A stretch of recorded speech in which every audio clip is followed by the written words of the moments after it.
दोस्तों नमस्कार, आपका स्वागत है हमारे चैनल पर। जैसा आप जानते हैं कि हम उन लोगों से संपर्क करते हैं जो अपने गांव के लिए, देश के लिए, समाज के लिए एक रोल मॉडल है, कुछ क्षेत्र में अलग हटके काम कर रहे हैं। तो आज हम ऐसे ही एक किसान से मिलेंगे जिनका नाम है मिस्टर सुनील कुमार। ये भमौरी गांव में रहते हैं। ये सरना तहसील और ज़िला मेरठ। इन्होंने पिछले 2017 से प्राकृतिक खेती कर रहे हैं और 20 बीघा ज़मीन पर इंटरक्रॉपिंग, होमा फार्मिंग यानी अग्निहोत्र विधि से खेती करना और इसके साथ ही जीवामृत, घन जीवामृत और देसी गाय से बने हुए जो बाई प्रोडक्ट हैं, जिनसे गौमूत्र है या पंचगव्य बनता है, उन्हीं सब चीज़ों का इस्तेमाल करते हैं अपनी खेती में और बहुत अच्छी पैदावार ले रहे हैं और दूसरे किसानों के लिए प्रेरणा स्रोत हैं। हाँ, मैं सुनील कुमार फौजी, गांव शहीद गांव भमौरी, जिला मेरठ, उत्तर प्रदेश। और ये मेरा गांव जो है इतिहास में मिनी जलियांवाला बाग के नाम से प्रसिद्ध है। एक्चुअली लोग समझते हैं कि जैविक खाद डाल दिया हमने तो जैविक खेती होगी या प्राकृतिक खेती होगी। एक्चुअली इसकी मीनिंग क्या है, मतलब किस तरीके से आपने जो अनुभव में पाया। 2017 से आप कर रहे हैं तो 4 साल आपको होने वाले हैं जी, 3 साल हो चुके हैं। हाँ जी। तो आपने इस पूरे टाइम में अपना अनुभव क्या किया कि किसान को किस तरीके से ये करना चाहिए। हमारे बड़े बुजुर्गों ने, जो कि हमारे पिताजी थे, वे हमें 2-4 साल ही केमिकल हमने अपनी खेती में प्रयोग किया होगा। उससे पहले भी हमारे को ज्ञान दे देते थे कि भाई ये रासायन जो है जहर है, ये है वह। लेकिन उस समय थोड़ी और भी समझ कम थी जी। फिर हमने पूरा भ्रमण किया देश का, तो पता चल गया कि वास्तविकता यही है जो हमारे बड़े बुजुर्ग कहते थे। इस खेती को सिर्फ ये मान लिया गया था कि गोबर से खेती करो, वो अपना जैविक खेती है। खाली गोबर की खाद डाल दिया तो जैविक हो गई, जबकि ऐसा नहीं है। हाँ, कई सारे एस्पेक्ट्स को इसमें जो है प्रयोग करना, कई सारे एस्पेक्ट इसमें प्रयोग किए। और जैसे कि भारत सरकार भी है, उसने भी एक जैविक खेती के अंदर जो परिभाषाएं दी हैं, उसमें जो जैविक खेती के प्रकार हैं उनका जो विवरण किया है, उसमें 5 खेतियाँ हैं। सबसे पहले प्राकृतिक खेती है, फिर होम टेक्निक से जो है हवंस टेक्निक से होने वाली खेती है, यानी कि आध्यात्मिक खेती है। और फिर वर्मी कंपोस्ट वगैरह जो डंग बेस है या अपशिष्ट बेस है, वो खेती है। और फिर जो हमारी मल्टीनेशनल कंपनियां हैं जो ये प्रोडक्ट बना रही हैं बायो फर्टिलाइजर्स के द्वारा, वो खेती है। तो मैं ये कहना चाहूँगा कि हमें जिस तरह से हमारे यहाँ पे जनसंख्या ज़्यादा है और खेती का रकबा निश्चित है, तो हमें सभी इन तकनीकों का इस्तेमाल करना चाहिए, मिला जुला के इस्तेमाल करना चाहिए। किसी एक विशेष तकनीक पे ही आश्रित ना रहें। मतलब प्राकृतिक खेती या जैविक खेती किसी एक ही तकनीक से नहीं हो सकती है। जैसे फसल की, वातावरण की, जमीन की डिमांड है, उस हिसाब से हम उसे बदल सकते हैं।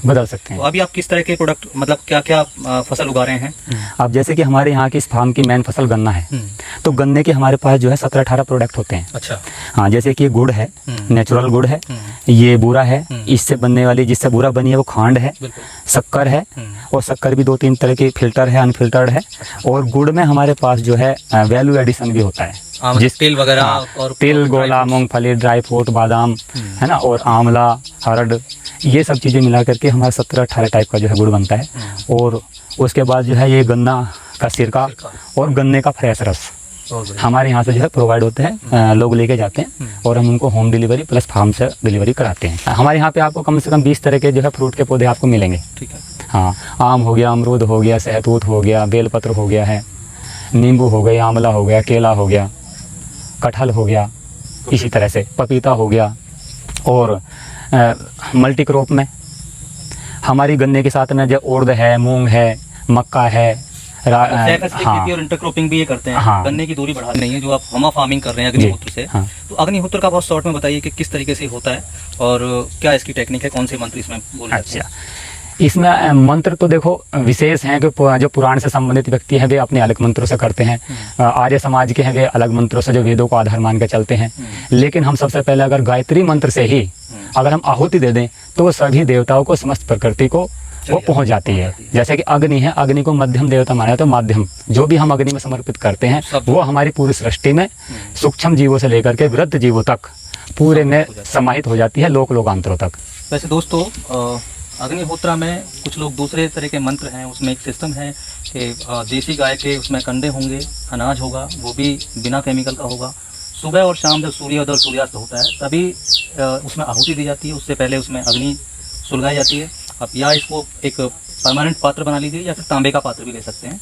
तो उसमें सुबह के समय दूसरा मंत्र है, शाम के समय दूसरा मंत्र है। तो सुबह जब हम करते हैं तो उसमें सूर्याय स्वाहा, सूर्याय इदं नमः, अग्ने स्वाहा, प्रजापते स्वाहा प्रजापते इदम नमः। आप जब शाम को करते हैं तो अग्ने स्वाहा अग्ने इदम नमः, प्रजापते स्वाहा प्रजापते इदम नमः, इन आहुतियों के साथ उसमें करते हैं। तो वो अपनी अपनी श्रद्धा है किस तरीके से हम कर रहे हैं। जो सही तरीका वो ये है, जो प्रॉपर अग्निहोत्र यज्ञ है जो हमारे वेदों में वर्णित है, ईश्वर की कृपा से वो प्रतिदिन यहाँ पे चल रहा है। उसमें जो है 3 तरह की जो है सुगंधिवर्धक, रोगनाशक और पुष्टिवर्धक, उस सबको सामग्री को उसमें समाहित किया जाता है जो विद्वान लोग सामग्री बनाते कर रहे हैं। हैं आप? ये जिस दिन से हमने इसका शिलान्यास रखा उस दिन से तो खेत का हो रहा है, बाकी बचपन से ही हमारी माता अपने बचपन से करती हुई आ रही है और उन्हें देख करके हम अपना करते खेत आ पे रहे क्या हैं। इसका प्रभाव लग रहा है, मतलब रोग बीमारी कम आ रहे हैं, कीट कम लग रहे हैं, इस तरह का? जब आप इसको पिक्चराइज करोगे हमारे खेत को तो आप देख पाओगे कि इसकी वजह से, अग्निहोत्र यज्ञ की वजह से 99% डिजीज जो फंगल बैक्टीरियल डाल दिया ताकि दूसरों की फोगिंग वगैरह इधर आई ना। तो दोस्तों अब इनका जो फार्म है देखते हैं किस तरीके से इंटरक्रॉपिंग की हुई है और किस तरीके से इन्होंने जो है क्या क्या चीज़ लगाई हुई है। जी बताइए सर। ये हमारा मल्टी लेयर और मल्टी क्रॉप का पूरा जो है फार्म है। अब आप देख पा रहे होंगे कि इधर पूरा अमरूद का, आड़ू का और सहतूत वगैरह के पूरे पौधे आपने इस रो में लास्ट तक लिए हुए हैं और साथ में एक छोटे छोटे गन्ने भी हैं और ये यहाँ पे खाली है अपना 2-3 मीटर। तो ये तो हमने बैरिकेडिंग क्रॉप के रूप में रखा हुआ है जिससे कि हाँ बफर जोन, जिससे कि दूसरे जो लोग करेंगे उनका कोई भी कीटनाशक हमारे फार्म की तरफ को ना पहुँचे, उधर ही रुक जाए। और इधर आप देख सकते हैं कि ये आंवला और इधर नींबू, एक आंवला एक नींबू और पपीता, पूरा एक लाइन है जो कि 30 फीट के डिस्टेंस पे ऐसी लाइनें खेत में पूरे में बनाई गई हैं। हाँ, और इस 30 फीट के डिस्टेंस के बीच में ये 15 फीट हमारा गन्ना खड़ा है यहाँ पे, जो कि 30 इंच के डिस्टेंस पे हमने रो लगाई हुई है इसकी। और ये इसलिए लगाई ताकि बांधने में भी दिक्कत ना हो, इसको हवा और सूरज की धूप का भी कॉम्बिनेशन सही हो जाए। और मल्टी लेयर के लिए हमने जो पौधे लगाए हैं और चार्ट तैयार किया है आंवले नींबू वगैरह का, इसके बीच में 15 फीट डिस्टेंस आप देख रहे होंगे जिसमें मिर्च लगी हुई है। तो यहाँ पे हमने इसको मिर्च को ले लिया जो कि छोटी फसल है, और यहाँ पे भिंडी ये ले ली है इधर। तो इनके लिए भी हवा और धूप का कॉम्बिनेशन बन गया है और गन्ने के लिए भी बन गया, एक छोटी फसल एक बड़ी फसल।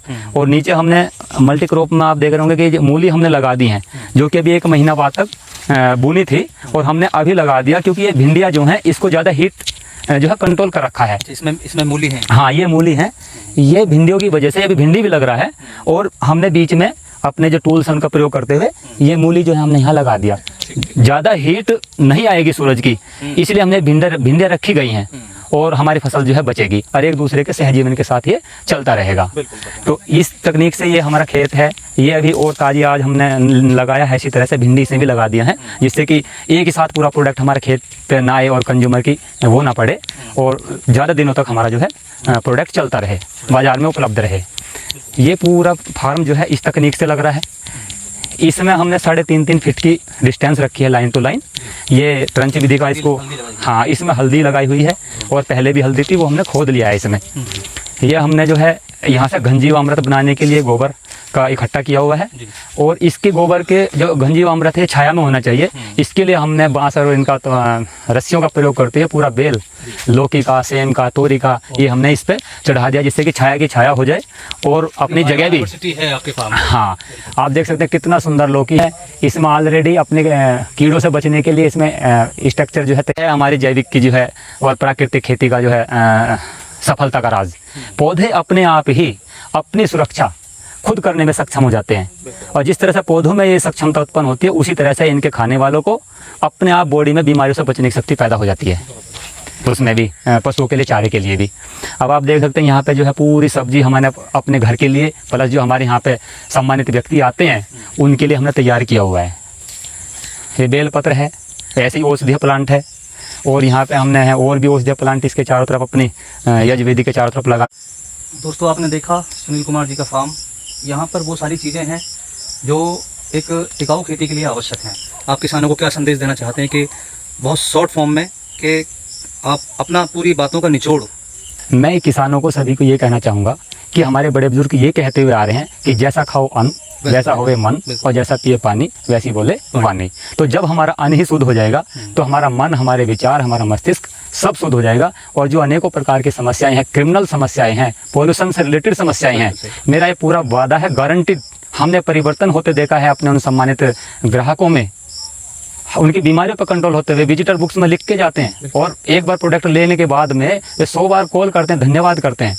तो मैं उन सब के प्रतिक्रियाओं के फलस्वरूप ये गारंटी से कह सकता हूँ कि हमें सिर्फ और सिर्फ जैविक खेती करनी चाहिए। उसके एस्पेक्ट हमारे कुछ भी हों, चाहे प्राकृतिक हो, आध्यात्मिक हो या फिर दूसरे अपना काउ बेस हों, हमें प्राकृतिक खेती करनी चाहिए। और मैं कहना चाहूँगा कि हम अगर सभी तकनीकों का समायोजन कर लें अपने यहाँ पे, तो आप इसी तरह से लहलाती फसलें पास। प्रकृति के संरक्षण में आप यहाँ देख रहे होंगे कि कितना केंचुआ यहाँ पे हो रहा है। हल आप यहाँ मिट्टी उठा सकते हैं। ये मिट्टी पूरा जो है दोमट मिट्टी का खेत है, चिकनी मिट्टी इसका में इसमें परसेंटेज ज़्यादा है, और आप देख सकते हैं कि किस तरह से आप उठा पा रहे हैं। और खुशबू आप देखिए, बहुत शानदार खुशबू है। ये सब पंचगव्य हैं, इसमें घी पड़ा हुआ है, इसमें दही पड़ी हुई है, इसमें जो है अग्निहोत्रा का खुशबू इसमें रमाई हुई है, और केंचुए अनेकों लाखों जीवों के। तो मैं ये कहना चाह रहा हूँ कि यहाँ पे पानी बचाना है, प्रकृति बचाना है, तो पूरे इन्वायरमेंट को बचाना है, तो सिर्फ अपना जैविक खेती करें। इसको चाहे कोई कुछ भी नाम दे, मैं उससे डिफर हूँ, मुझे उससे कोई मतलब नहीं है। पर मैं ये कहना चाहता हूँ कि जहर मुक्त खेती करें, रसायन मुक्त खेती करें, कोई कमी नहीं आने वाली है। सिर्फ मैनेजमेंट की ज़रूरत है। किसान है, मेहनत जरूर करनी पड़ेगी।